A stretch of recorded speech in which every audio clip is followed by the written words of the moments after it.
ಇವತ್ತು ನಟಿ ಅಂದ್ರೆ ಬಿಗ್ ಬಾಸ್ ಸ್ಪರ್ಧಿಯಾಗಿದ್ದಂತ ಕಾವ್ಯ ಅವರ ಹುಟ್ಟುಹಬ್ಬದ ಸಂಭ್ರಮ. ಹಲವಾರು ಅಭಿಮಾನಿಗಳು ಇವರಿಗೆ ಕಮೆಂಟ್ಸ್ ಗಳ ಮೂಲಕ, ಮೆಸೇಜ್ ಗಳ ಮೂಲಕ ಹುಟ್ಟುಹಬ್ಬದ ಶುಭಾಶಯಗಳನ್ನು ತಿಳಿಸ್ತಿದ್ದಾರೆ.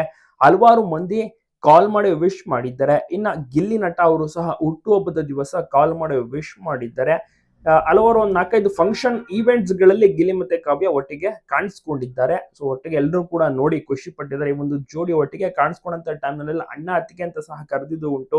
ನೀವು ಜೋಡಿ ಚೆನ್ನಾಗಿದ್ದೀರಾ, ಮದುವೆಯಾಗಿ ಒಂದಾಗಿ ಅಂತೆಲ್ಲ ಹೇಳಿದ್ದು ಉಂಟು. ಹುಟ್ಟುಹಬ್ಬದ ದಿವಸವೂ ಕೂಡ ಅಷ್ಟೇನೆ ಈ ಒಂದು ಜೋಡಿಗೆ ಸಾಕಷ್ಟು ಒಳ್ಳೊಳ್ಳೆ ವಿಷಸ್ಗಳು ಕೂಡ ಹರಿದು ಬರುತ್ತಿದೆ.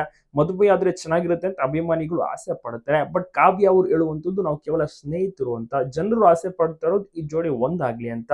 ಹುಟ್ಟುಹಬ್ಬದ ದಿವಸ ಗಿಲ್ಲಿ ಅವರು ಕೂಡ ಕಾಲ್ ಮಾಡಿ ಕಾವ್ಯ ಅವರಿಗೆ ವಿಶ್ ಮಾಡಿದ್ದಾರೆ. ಇನ್ನಿತರ ಬಿಗ್ ಬಾಸ್ ಬೇರೆ ಬೇರೆ ಸ್ಪರ್ಧಿಗಳು ಕಾಲ್ ಮಾಡಿದ್ದಾರೆ. ಅವರ ಆಪ್ತ ಸ್ನೇಹಿತರು, ಕಲಾವಿದರು ಸಹ ಕಾಲ್ ಮಾಡಿ ಕಾವ್ಯ ಅವರಿಗೆ ಹುಟ್ಟುಹಬ್ಬದ ಶುಭಾಶಯಗಳನ್ನ ತಿಳಿಸ್ತಾ ಇದ್ದಾರೆ. ಕಾವ್ಯ ಕಂಪ್ಲೀಟ್ ಆಗಿ ಬಿಸಿ. ಒಳ್ಳೊಳ್ಳೆ ಸಿನಿಮಾ ಆಫರ್ಸ್ ಗಳು ಕೂಡ ಬರ್ತಾ ಇದೆ. ಹಲವಾರು ಈವೆಂಟ್ಸ್ ಗಳಲ್ಲೂ ಸಹ ಭಾಗಿಯಾಗ್ತಾ ಇದ್ದಾರೆ. ಗಿಲ್ಲಿ ಅವರು ಈಗ ಸಿನಿಮಾಗಳಲ್ಲಿ ರೆಡಿ ಆಗ್ತಾ ಇದ್ದಾರೆ. ಯಾಕಂದ್ರೆ ಅವರು ವರ್ಕೌಟ್ ಅನ್ನ ಸ್ಟಾರ್ಟ್ ಮಾಡಿದ್ದಾರೆ. ಜೊತೆಗೆ ಈವೆಂಟ್ಸ್ ಗಳು ಪ್ರತಿ ದಿವಸ ಒಂದಲ್ಲ ಒಂದು ಈವೆಂಟ್ಸ್ ಗಳು ಇರುತ್ತೆ. ಸೊ ಈ ರೀತಿ ಇಬ್ಬರು ಕೂಡ ಕಂಪ್ಲೀಟ್ ಆಗಿ ಬಿಸಿ ಆಗಿದ್ದಾರೆ.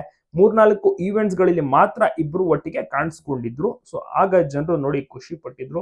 ಬೇರೆ ಬೇರೆ ಈವೆಂಟ್ಸ್ ಫ್ಯೂಚರ್ ನಲ್ಲಿ ಮುಂದೆನೂ ಕೂಡ ಕಾಣಿಸ್ಕೋಬೇಕು ಅಂತ ಜನರು ಆಸೆ ಪಡ್ತಾ ಇದ್ದಾರೆ. ನಿಮ್ಗೇನ್ ಅನ್ಸುತ್ತೆ? ಈ ಒಂದು ಜೋಡಿ ಒಂದಾಗ್ಬೇಕಾ? ತಪ್ಪದೆ ಕಮೆಂಟ್ ಮಾಡಿ. ಮತ್ತೆ ಮನೆಯಲ್ಲಿ ಸರ್ಪ್ರೈಸ್ ಆಗಿ ತಮ್ಮ ಕೇಕ್ ಅನ್ನು ಕೂಡ ತರಿಸಿರ್ತಾರೆ. ಕೇಕ್ ಅನ್ನ ಸಹ ಕಟ್ ಮಾಡ್ತಾರೆ ಮಧ್ಯರಾತ್ರಿಯ ಕಾವ್ಯ ಅವರು.